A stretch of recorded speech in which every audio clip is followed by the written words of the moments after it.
Being able to light a fire not only applies to food preparation, but other essential things that you can need for survival. For one, without a fire, you can't boil water. Mm. Say you need to go to a water source and this is all you have. Your water straw that you may have already obtained may be malfunctioning, where you may need to boil water. So you cannot do that without a fire. You cannot, if you set up a base camp and you need to be outside the regular environment. Fire can also be used to ward off predators that come into your camp. You may have a fire that can also be used as a deterrent. But one of the most important things is that when you're able to do and have this basic knowledge of how to start a fire, it's a morale booster. When you see things where the weather may change, and as you know, when you're out in the wilderness, there's nothing that's predictable. Things can pop up left and right, and you always have to be ready to address those issues. And so by able to have this basic skill, basic supplies to start a fire, this will aid you in that and will alleviate the stress that may come along through that experience. So what would I need? Why would I need storm-proof matches if I already have regular matches and lighters? Because when someone hears this, they're thinking, I already have a stash of regular matches. Mm-hmm. I have, several regular lighters. Mm-hmm. Mm-hmm. Well, let me just present to you something from the Great Controversy, when in reference to what took place, and I'm talking to you from a historical point now, and I'm going to refer to the Waldenses.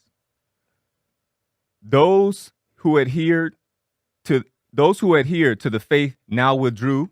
Some, forsaking their native Alps, raised the banner of truth in foreign lands. Others retreated to the secluded glens and rocky fastness of the mountains, and there preserved their freedom to worship God. So what we see, Pastor, is that when these individuals, when it came time for the Waldenses to flee, they wanted their options was to go higher into the mountains. Now, what has happened, what we found out, and what we've discovered is that in particular situations, at higher altitude, your lighter may not work.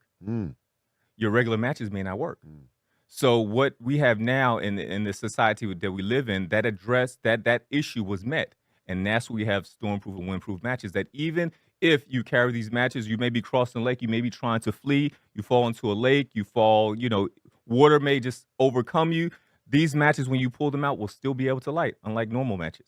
I mean, the rain may fall and get you wet. That's right. And so what do you have to do with your regular big lighter? You have to wait for it to dry out. If it doesn't, and it still may not even work. So what is your backup plan? I want to stress always having a backup plan to what your immediate circumstances may be, and being able to address any unpredictable situations that may come up. How long will an average amount of fire paste last when lit?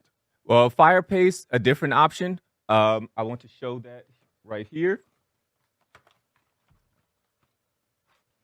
Fire paste, what you can actually use it for is that it's an actual gel, as it comes in a tube like toothpaste, and you can actually use it to actually make your own lantern. You take the top off, have your tree branch or whatever you want to use to put it on, and you light it. So the fire paste will give you probably maybe 1 to 2 minutes, and you can also use it as a primer for your stove if you need to cook.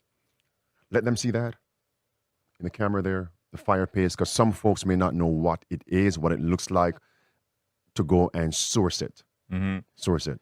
And this is the actual box that it comes in. Wonderful. Let them see that. Excellent. Practical tips, survival tips. So what would be a primary advantage of fuel tablets over the fuel paste? Well, primary advantage, let me show you the actual fuel tablets. Primary advantage over the fuel tablets, over the fuel paste, is that you have a longer burn time. Like I just mentioned, the fuel paste will last you maybe 1 to 2 minutes to allow you to adjust to what you need to do. But if you were to actually want a sustained flame over a longer period of time, that is where the fuel tablets come in. And I want to actually show you what they look like. Okay.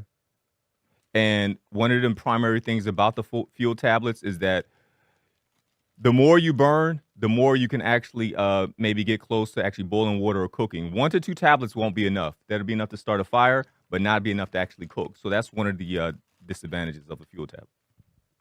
Let them see it. Fuel tablets. Wonderful.